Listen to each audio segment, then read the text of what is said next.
So we're here at the Microlight trade fair at Popham. Going to have a look around, see what's going on, see what the news is. Anything you're interested in seeing, Ed?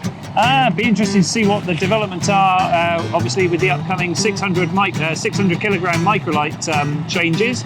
But yeah, no, I guess let's have a look around.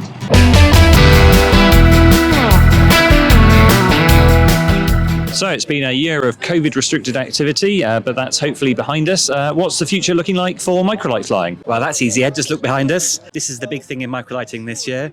We've got through quite a difficult last 12 months. We were grounded for a while, but we got through it as an association and also as a group of flyers. But now we have the news that 600 kilo is going to Parliament. It should be coming out in the next few weeks. And we'll be seeing aeroplanes such as this one. Very, very similar to its previous design 450 kilo version, but actually now able to carry 600 kilos instead. It's going to open up an entirely new world for microlighting. First of all, we'll be able to fly current aircraft at a heavier weight, subject to design specifications and approvals, but also new versions of aircraft and completely new aircraft, hopefully from abroad. Because as part of the 600 kilo project, we've been working with the Germans and the Czechs to try to align the airworthiness codes such that they will be able to import into us and we can export over to them using cross-creditation where possible with airworthiness codes. The end result practically is that there are some differences between the codes, and it's just those differences will have to be demonstrated.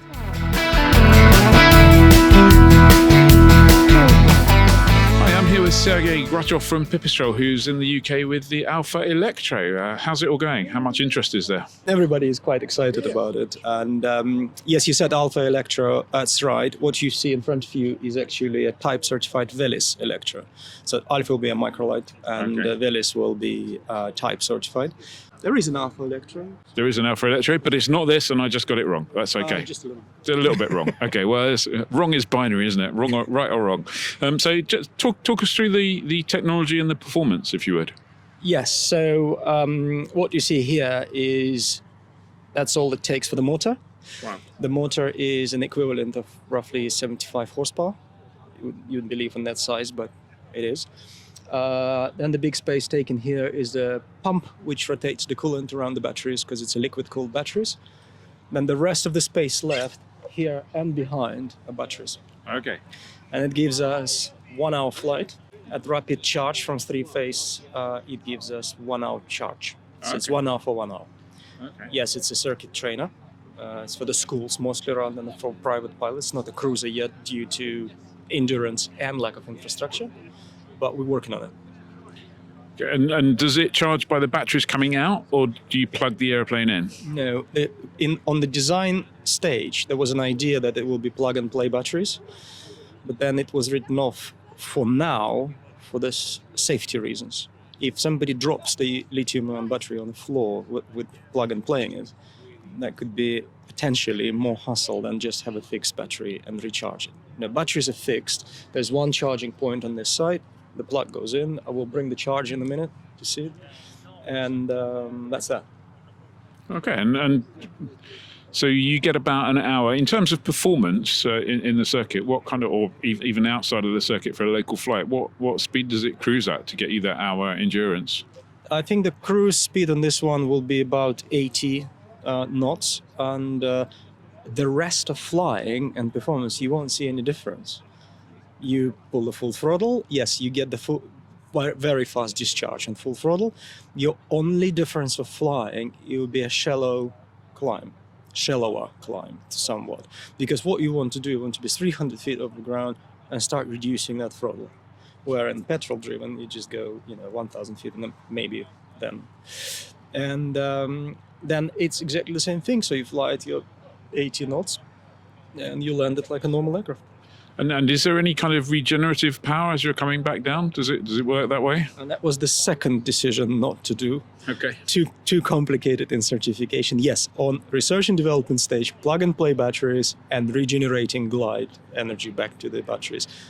And roughly speaking, how many cycles will you get out of a battery? That's a very good question. So the one you've got here is 700 cycles. Basically, think about it like you've got 700 hours on your engine. It's a good life. It's probably a couple of years. Roughly, average flying school do 400 hours a year, if lucky. The batteries coming next year, starting 2022, will have 1,000 cycles.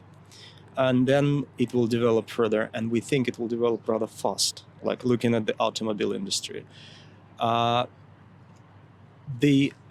endurance is yet to come, and it's not next year.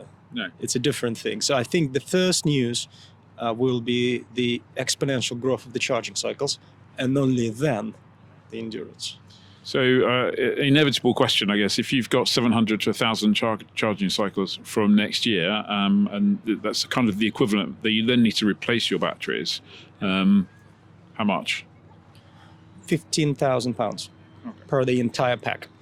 The aircraft is roughly 150,000, so it's a 10% of the price. And expectation is it will actually go down in price. Okay, well, thank you very much. Hope you have a great show.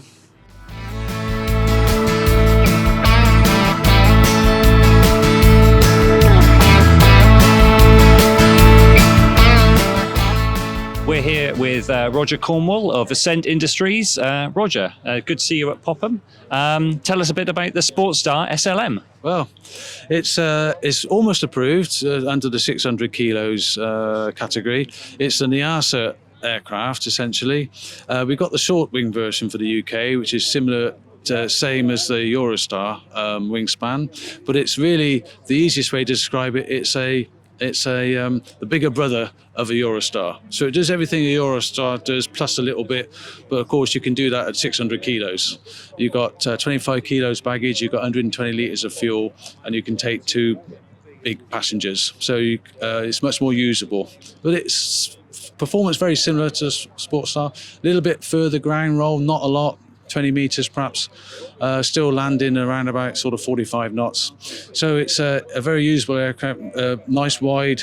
So for people with the EV97, the cockpit's much wider. They're used to that. This one's got the fuel injected engine, the Rotax 912 IS, very fuel efficient, good power delivery, and the wing tanks, the wing structure's all different. So the undercarriage is all beefed up, both the main and the nose wheel. So it's really just it's a Eurostar on steroids, really. That's probably another way to put it. So it's flies very nicely. We've got electric trims on the aileron, because with these low wing aircraft, you're just one passenger, just one pilot. It can fly out of kilter, and you have to put a bit of stick in. So we can trim that out with it. We've got an electric aileron trimmer and an electric pitch trimmer as well. So this one's with the Dynon 10-inch EFIS system. Yep. And we've got Run Sky Demon on an iPad, but people can choose whatever panel layout they like. We do all that in the UK.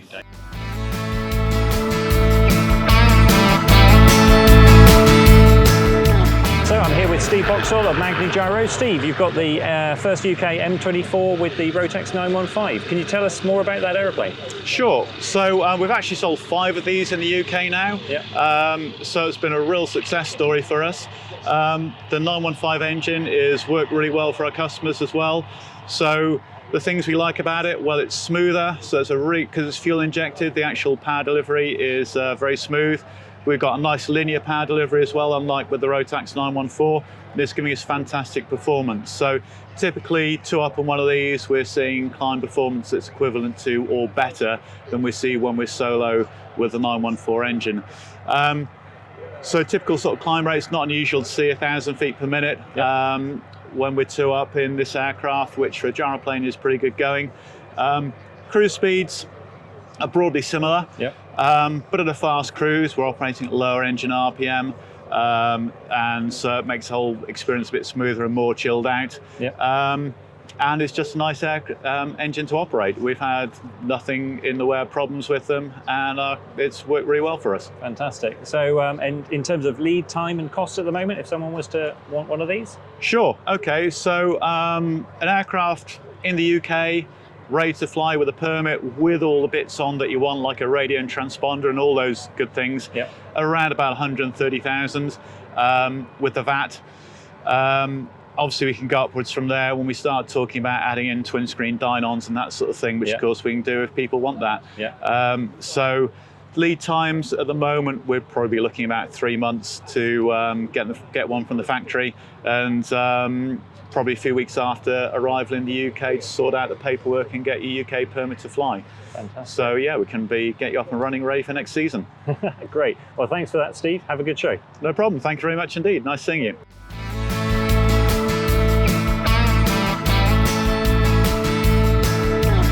Okay, so we're here with Ray Everett of Dragon Aviation. Ray, you sell the A32 Vixen. Tell us a bit about the aeroplane. Yeah, hi. Yeah, it's a relatively new aircraft. It's come on a fair bit since the A22 Foxbat. It's a full monocoque aluminium structure and a lot more streamlined than the earlier Foxbats, which, as it happens, are still available if people want them. But this particular aircraft is both faster and slower than the Foxbat, which is a remarkable achievement. To have a stall speed at 30 mile an hour and a cruise of up to 130. All engine options on Rotax are available: carburetted, fuel injected, variable pitch prop, autopilot, anything you want, including, as you can see, custom painting, which is not inexpensive, but does look nice. Does look nice. And the aeroplane's just available as a kit? Yes, at the moment they're only available as a kit, being that they're a light aircraft. Yep. When the CAA eventually gets the 600 kilo Microlight ruling sorted and we get factory A1 approval and the aircraft is approved as a Microlight, then they can be sold ready to fly as a Microlight. The first step will probably be approval as a Microlight kit, whilst A1 factory approval is sought with the CAA. And at the moment, I understand you're pretty busy with orders, aren't you? If someone wants one of these at the moment? Yes, we're sold out, and the next available slot is February next year. And we've got a few maintenance aircraft in as well at the moment. Okay. And typical kit price for the Vixen? Your people are speccing them at around 90,000 with avionics. It can be done for mid-80s with a basic kit with our assisted build program. And we can, if the owner does all the work, we can arrange for the final prep and painting. Okay. And as you can see, our paint sprayer is top notch. Does a great job. Ray, thanks very much for You're talking welcome. to us. Thank you.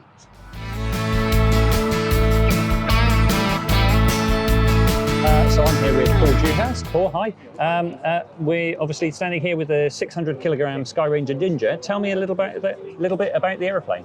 Yeah, well, the Ninja and the Skyranger family is reasonably popular in the UK. We've got about 300 of them flying. With the advent of the 600 kilo category, we had a look at the aeroplane to see whether we could move into that. And we've done a whole load of wing load tests and been through the whole of the structure. And with surprisingly little amount of modification, we've got an airframe that works all the way up to 600 kilos. This is the first one with all the 600 kilo spec bits on it. We're still playing a bit of a waiting game with the CAA and having the approval in place and knowing exactly what the details of the cert codes are going to be. Yep. But we've done everything to this to CSVLA, which should cover everything without any questions. We've got all the structural reports into the BMAA. We had a funny conundrum with this one because it's a factory-built one. The law is for factory-built Microlight, you can't go above 472.5 kilos under any circumstances, otherwise it becomes a Part 21 aeroplane and the EASA and everything. And so to fly it and do the flight testing above that, we had to get a special permission from the CAA, which we've now got. And we started flying it with all the 600 kilo bits just this week, so we need to rattle through the flight testing for that. And then hopefully we're in place to get type approval when the doors open and everything's ready for it. Fantastic. And as long as the regs fall into place, aeroplane available pretty soon? Yeah, we've already been selling kits with this specification, albeit with a few bits to follow for the rule change. But yeah, everything's ready for it, and we're also factory building them as well, so you can have it factory built. Wow. Okay. And the sort of price? Any idea? Price: the Ninja like this with the 600 kilo spec with VAT, the base price with the 80 horsepower engine, are just the basic VFR instruments, is 51,600, including the VAT. Fantastic. And then if you add the 100-horse engine and heaters and a load of avionics, you'll kite it up to about 65-ish with everything you could want. Well, people want all sorts of things, but with everything you would sensibly want on it. Fantastic. Thank you very much, Paul, and good luck. Thank you very much.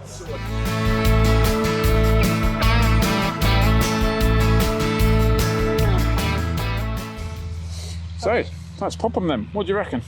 Yeah, no, it's a great event. It's loads and loads of aircraft here, really popular with people, loads of visitors, and some real interesting developments. Yeah, absolutely. I think the weather was better than I thought it would be. I thought we were going to get a bit wet, but obviously didn't. So that's good. What was your favourite? I must admit, I really like the new SLM Eurostar at 600 kgs. But what they're doing with the Sky Ranger Ninja to get that up to 600 kg as well that's pretty impressive. There's also the new Magnu Gyro with the Rotax 915. Yeah, absolutely. There was quite a lot of interest around the old electric Pipistrel. Yeah, people really like unsurprisingly, that for the fact that it's zero emissions, and obviously it's the world's first certified electric aircraft. So. Absolutely. I think at the other end of the scale, my favourite though was that little 70-kilogram trike with an 80cc engine.